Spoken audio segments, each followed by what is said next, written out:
Welcome back to Kapil physics classes. आज की इस वीडियो में हम क्लास 12th के लिए एक न्यू यूनिट की शुरुआत करेंगे, यूनिट नंबर 5, जिसका अपना नाम है इलेक्ट्रोमैग्नेटिक वेव्स। चलिए शुरू करते हैं। तो इसमें जो आपका पहला टॉपिक होगा उसका नाम है इलेक्ट्रोमैग्नेटिक वेव्स। होता ऐसा है, जब हम ऑसिलेटिंग नेचर, जिसे हम साइनोसॉइडल भी बोलते हैं, नेचर के इलेक्ट्रिक फील्ड को ऑसिलेटिंग नेचर के मैग्नेटिक फील्ड के साथ परपेंडिकुलरली सुपर इंपोज करते हैं, तो वहां पर है ना बेटा, एक वेव क्रिएट होती है जिसे बोला जाता है इलेक्ट्रोमैग्नेटिक वेव। मतलब क्या है इस बात का? जो इलेक्ट्रोमैग्नेटिक वेव होती है ना, उसके अंदर जो इलेक्ट्रिक फील्ड वेक्टर्स होते हैं और मैग्नेटिक फील्ड वेक्टर्स होते हैं, ये दोनों एक दूसरे के परपेंडिकुलरली प्रेजेंट होते हैं और परपेंडिकुलर होते हैं direction of propagation of wave के भी। मैं इस बात को फिर से एक्सप्लेन करूंगा, जरा ध्यान से सुनेंगे।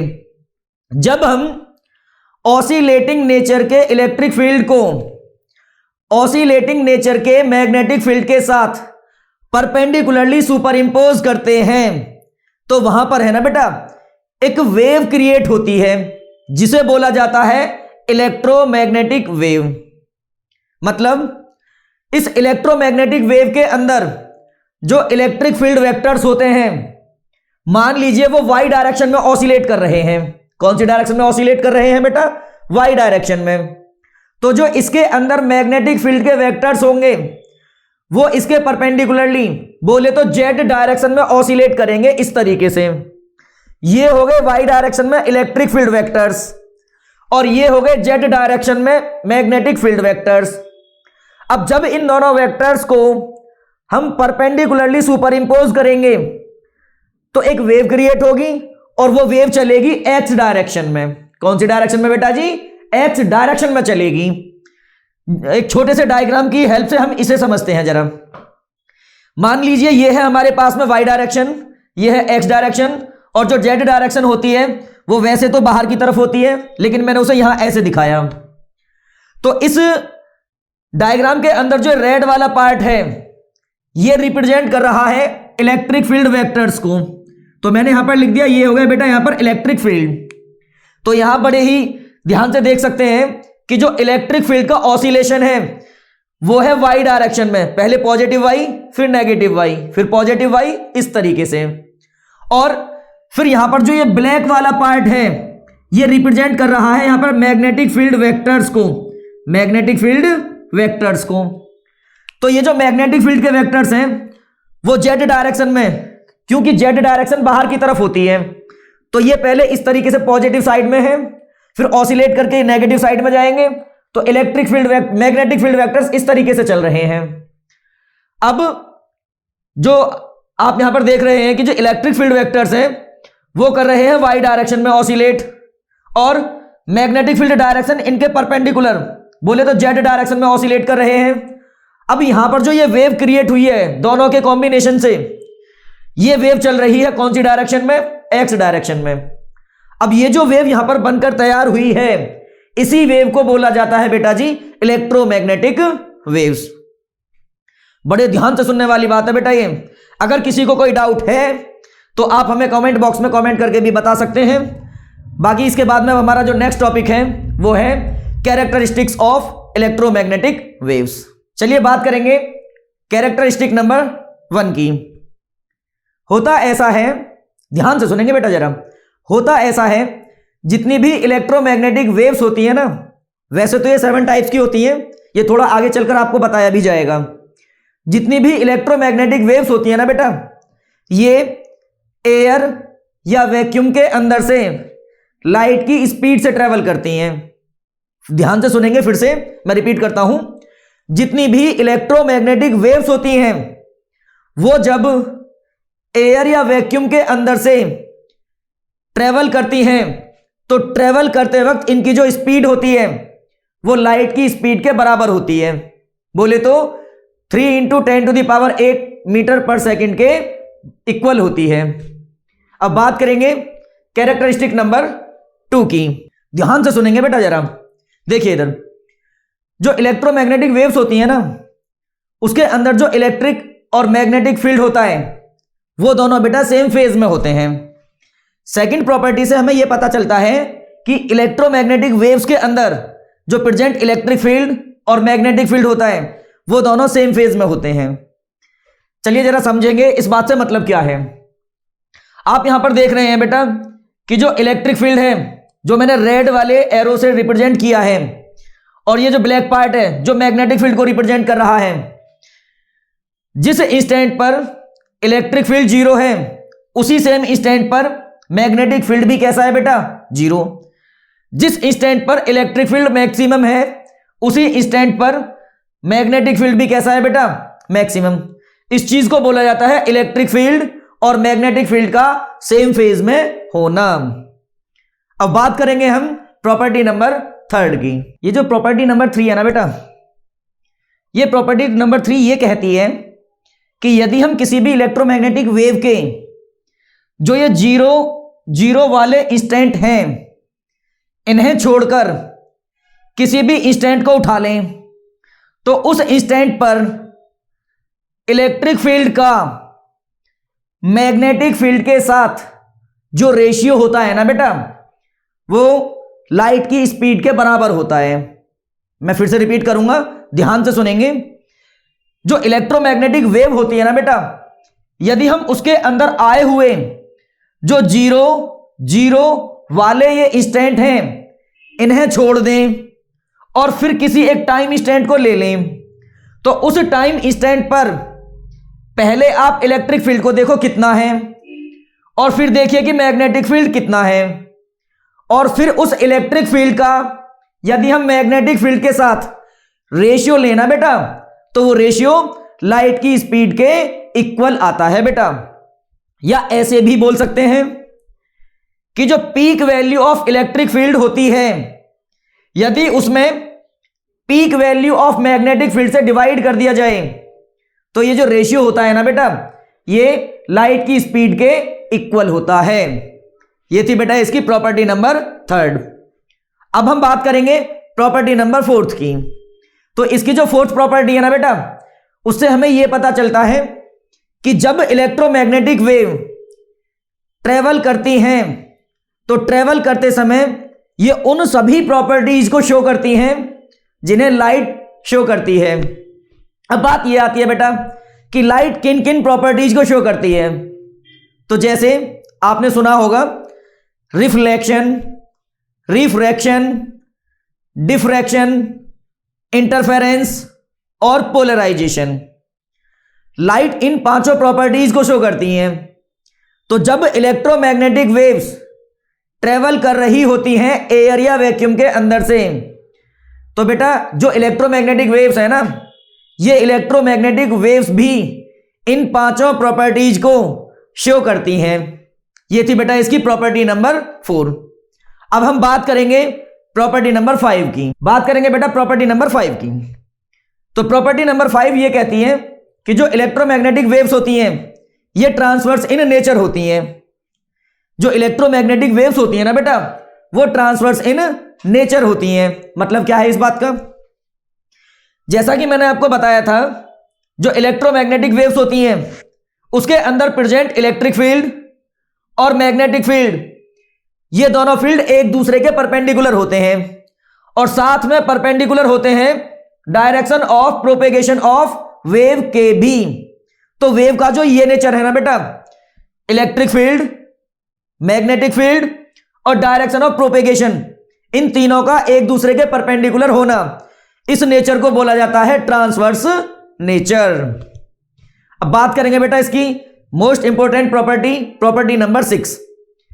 जितनी भी इलेक्ट्रोमैग्नेटिक वेव्स होती है ना बेटा, ध्यान से सुनिए बेटा जरा, जितनी भी इलेक्ट्रोमैग्नेटिक वेव्स होती हैं वो एनर्जी को ट्रांसमिट करती हैं one place to another place. अब जो इलेक्ट्रोमैग्नेटिक वेव्स होती हैं मैंने कहा कि वो एनर्जी को एक प्लेस से दूसरे प्लेस तक ट्रांसमिट करती हैं। अब इलेक्ट्रोमैग्नेटिक वेव्स के अंदर जो एनर्जी का ट्रांसमिट होता है, जो एनर्जी ट्रांसमिट होती है, ये एनर्जी ट्रांसमिट हो पाती है इलेक्ट्रिक फील्ड वेक्टर्स और मैग्नेटिक फील्ड वेक्टर्स की हेल्प से। मतलब जो इलेक्ट्रोमैग्नेटिक वेव्स होती हैं वो वन प्लेस से अनदर प्लेस तक जो एनर्जी को ट्रांसमिट करती हैं, उसमें जो मेन रोल होता है वो इलेक्ट्रिक फील्ड और मैग्नेटिक फील्ड का होता है। अब बात करेंगे बेटा हम नेक्स्ट टॉपिक की। आज हम डिस्कस करेंगे एक न्यू टॉपिक जिसका नाम है हर्ट्ज एक्सपेरिमेंट। होता ऐसा है, मैक्सवेल नाम के साइंटिस्ट ने हाइपोथेटिकली इलेक्ट्रोमैग्नेटिक वेव्स का एक कॉन्सेप्ट दिया था बेटा।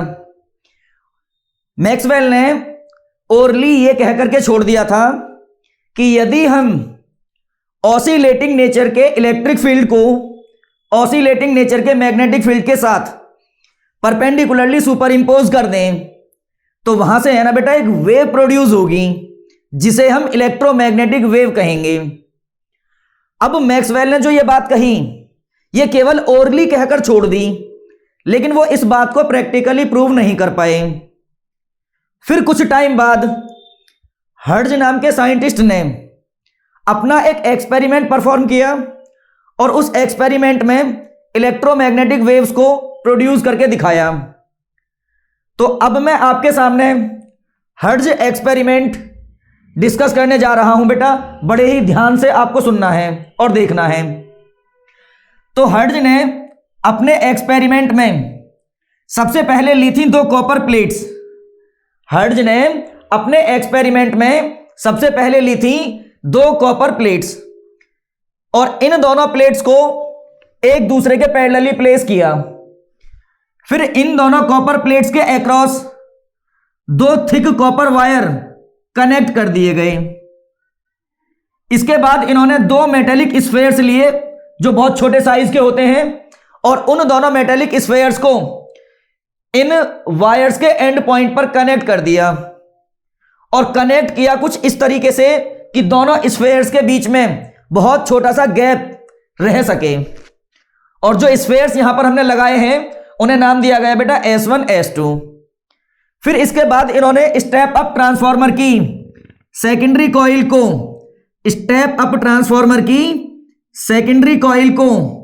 S1 S2 के अक्रॉस कनेक्ट किया। आपको याद आया होगा बेटा कि जो स्टेप अप ट्रांसफार्मर होता है उसकी प्राइमरी कॉइल में नंबर ऑफ टर्न्स होते हैं कम और जो सेकेंडरी कॉइल होती है उसमें नंबर ऑफ टर्न होते हैं काफी ज्यादा। फिर एक ऑल्टरनेटिंग नेचर की सप्लाई, उसके बाद हम एक ऑल्टरनेटिंग नेचर की सप्लाई को ये जो प्राइमरी कॉइल है इससे लगा देते हैं। उसके बाद बेटा एक ऑल्टरनेटिंग नेचर की सप्लाई ली जाती है जिसे हम प्राइमरी कॉइल से लगा देते हैं। तो क्योंकि ये ट्रांसफार्मर है स्टेप अप, तो ये स्टेप अप ट्रांसफार्मर क्या करता है, इस दी गई सप्लाई को, और ये जो सप्लाई हमने यहां पर लगाई है ना बेटा ये जनरली 220 वोल्ट की होती है, तो ये स्टेप अप ट्रांसफार्मर इस सप्लाई को बढ़ा चढ़ाकर सेकेंडरी कॉइल के अक्रॉस डेवलप कर देता है। सेकेंडरी कॉइल के अक्रॉस यहां पर डेवलप कर देता है क्योंकि जो सप्लाई हमने यहां पर इनपुट की है वो ऑल्टरनेटिंग नेचर की है। मतलब जो सप्लाई हमने यहां पर बेटा इनपुट की है उसका नेचर ऐसे है। तो ये जो ऑल्टरनेटिंग सप्लाई है जब ये प्राइमरी कॉइल को दी जाएगी तो सेकेंडरी कॉइल के अक्रॉस हमें कुछ आउटपुट वोल्टेज मिलेगा। अब इसका नेचर है क्योंकि ऑल्टरनेटिंग, जिसकी वजह से यहां पर बेटा जो S1 और S2 है यहां पर एक पोलैरिटी डेवलप होती है, लेकिन क्योंकि इसका नेचर ऑल्टरनेटिंग है तो दी गई इस ऑल्टरनेटिंग सप्लाई की वजह से जो हमें यहां पर आउटपुट मिलता है, वोल्टेज यहां पर S1 S2 के अक्रॉस मिलता है, उसकी पोलैरिटी लगातार चेंज हो रही होती है। अब पोलैरिटी कैसे चेंज होती है जरा ध्यान से देखेंगे।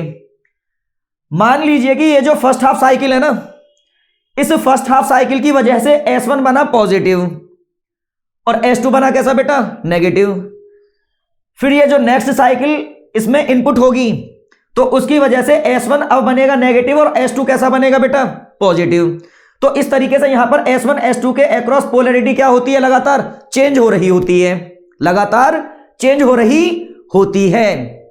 तो होता ऐसा है, आप मान लीजिए कि जब ये फर्स्ट हाफ साइकिल, ये वाली first half cycle primary coil को इनपुट की गई, तो सेकेंडरी कॉइल के अक्रॉस जो पोलैरिटी डेवलप हुई उसकी वजह से S1 बना पॉजिटिव और S2 बना बेटा कैसा, नेगेटिव। अब क्योंकि S1 पॉजिटिव बन चुका है और S2 बन चुका है बेटा कैसा, नेगेटिव, तो S1 के पॉजिटिव और S2 के नेगेटिव हो जाने की वजह से यहां पर बेटा एक इलेक्ट्रिक फील्ड सेटअप होता है positive to negative, positive to negative.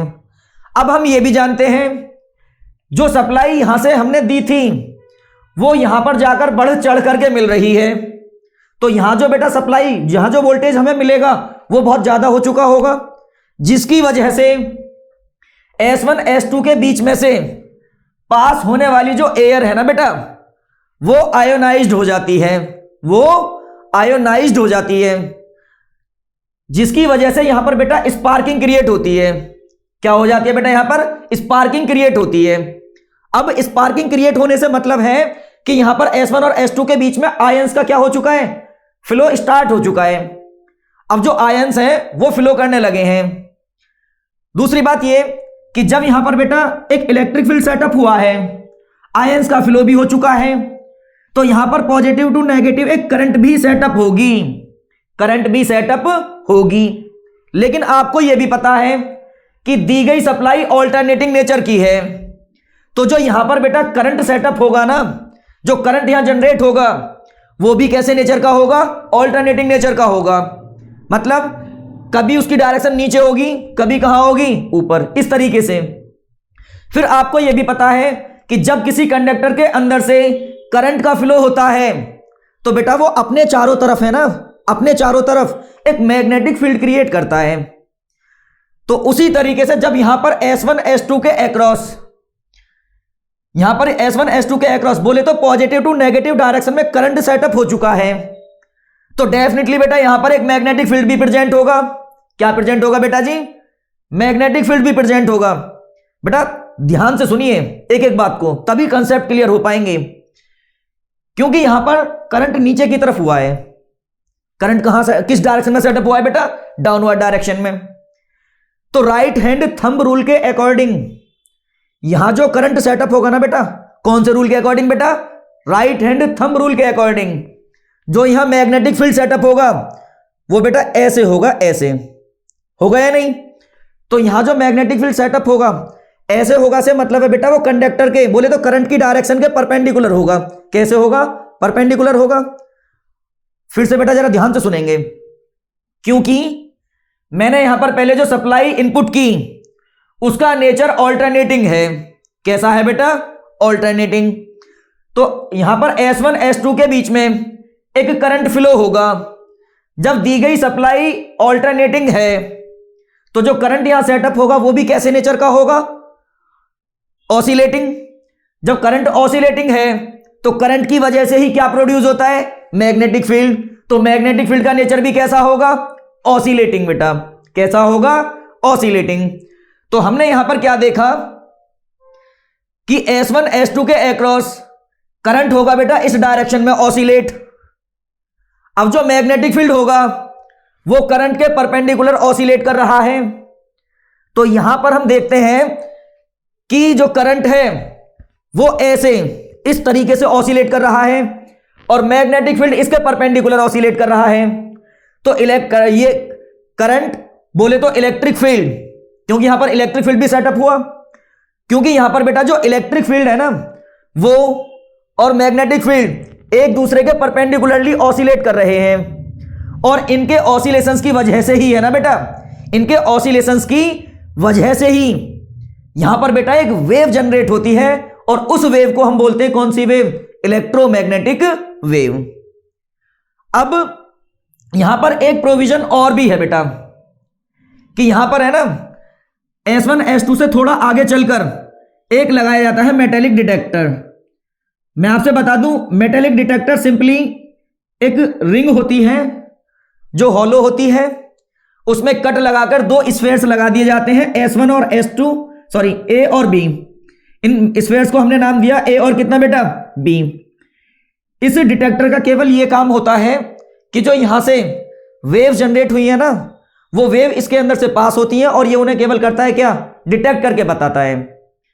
तो बेटा हर्ट्ज ने अपने एक्सपेरिमेंट में इलेक्ट्रोमैग्नेटिक वेव्स को इस तरीके से प्रोड्यूस करके बताया। चलिए बेटा इसे जल्दी से लिख लेंगे और एक एक चीज को आपको ध्यान से पहले देखना है, लिखना है और कोई गलती नहीं होनी चाहिए।